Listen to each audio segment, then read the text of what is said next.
بسم اللہ الرحمن الرحیم۔ السلام علیکم۔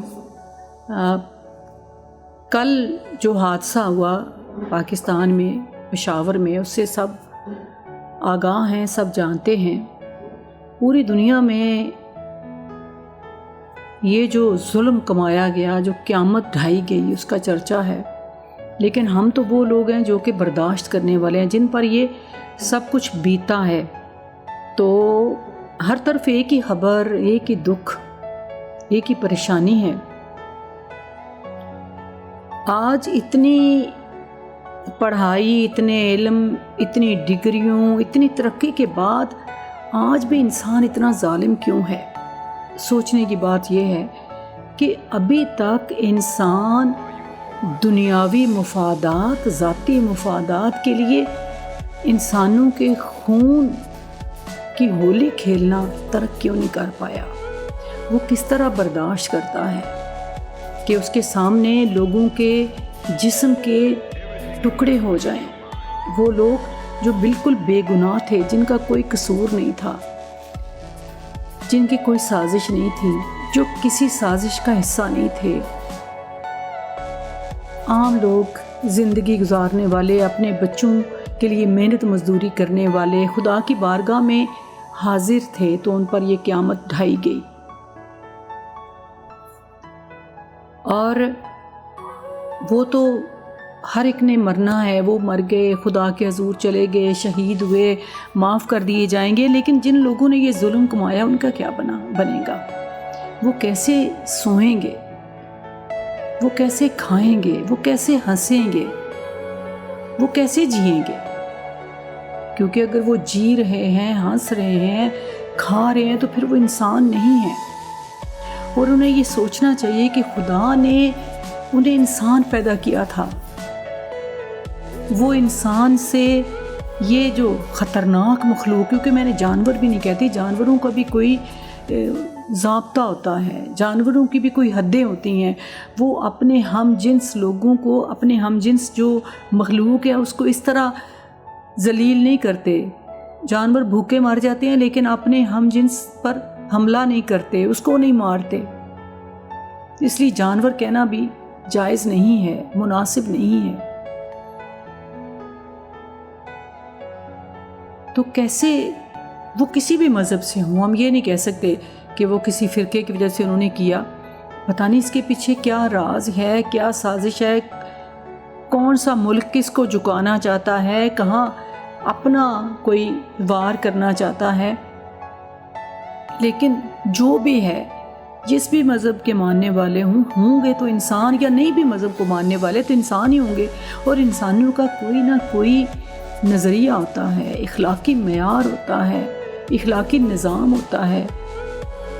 تو وہ کیسے، وہ یہ سارا کچھ ان کے اخلاقی نظام میں کیسے فٹ آتا ہے؟ کس طرح اپنے آپ کو جسٹیفائی کر پائیں گے؟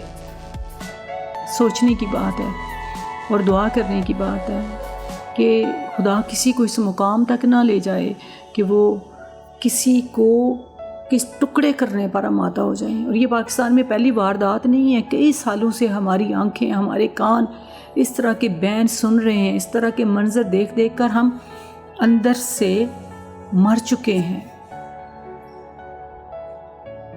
تو یہ سلسلہ بند ہونا چاہیے۔ اس کے لیے مجھے، آپ کو، سب کو مل کر کام کرنا پڑے گا۔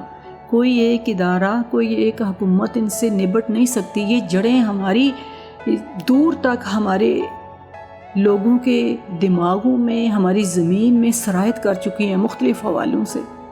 ان کا مقابلہ کرنے کے لیے پوری قوم کو ایک مرکز پہ آنا ہوگا، ایک سوچ پر آنا ہوگا، ایک ٹیبل پر بیٹھنا ہوگا۔ کیونکہ اگر آپ ایک دوسرے پر الزام لگاتے رہیں گے تو دشمن تو وار کرتا رہے گا، کیونکہ آپ اس کو تو سزا بھی نہیں دے رہے، اس کو مورد الزام بھی نہیں ٹھہرا رہے، آپ آپس میں ہی اپنے مفادات کے لیے ایک دوسرے کو قصوروار کہہ رہے ہیں۔ اور ہمارے ادارے، ہماری فوج، ہمارے لوگ جب تک ایک ہو کر نہیں سوچیں گے، ہم دہشت گردی کو اپنے وطن سے دور نہیں کر سکتے، ختم نہیں کر سکتے۔ اور ہمیں عہد کرنا ہوگا کہ ہم اسے ختم کر کے رہیں گے۔ ہمیں ایک خوبصورت اور پرامن پاکستان چاہیے، سرسبز پاکستان چاہیے، خون میں دھلا ہوا، خون میں لپٹا ہوا پاکستان نہیں چاہیے۔ ہمیں پاکستان کو صاف کرنا ہے، گلشن بنانا ہے۔ ایک طرف ہم معاشی حوالے سے مسائل کا شکار ہیں اور دوسری طرف دہشت گردی کے حوالے سے۔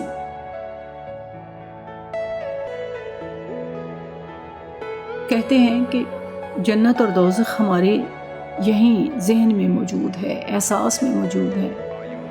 اگر ہم اچھے کام کرتے ہیں تو ہم جنت میں ہیں، اور اگر ہم برے کام کرتے ہیں، نقصان پہنچاتے ہیں، تو ہم دوزخ میں ہیں۔ تو وہ جو دوزخ، جنہوں نے اپنے آپ کو دوزخ میں رکھا ہوا ہے، وہ جو کوئی بھی ہیں، جس بھی لیول پر ان کے اعلی کار ہیں، وہ یہ سمجھیں کہ وہ دوزخ میں جل رہے ہیں، کیونکہ ایسا نہیں ہو سکتا کہ ان کا ضمیر ان کو ملامت نہ کرے۔ آئیے ہم سب مل کر جس حد تک ممکن ہے اپنے وطن کو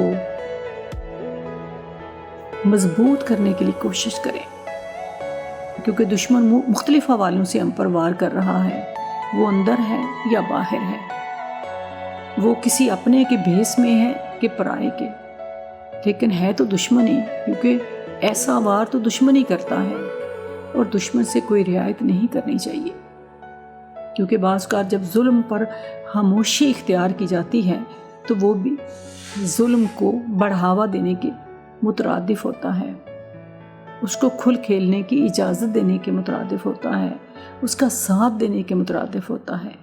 ہم سب کو ظلم کا ساتھ نہیں دینا، حق کا ساتھ دینا ہے، امن کی بات کرنی ہے، رواداری کی بات کرنی ہے۔ انشاءاللہ ہم پاکستان کو ایک پرامن ملک بنائیں گے۔ پاکستان زندہ باد۔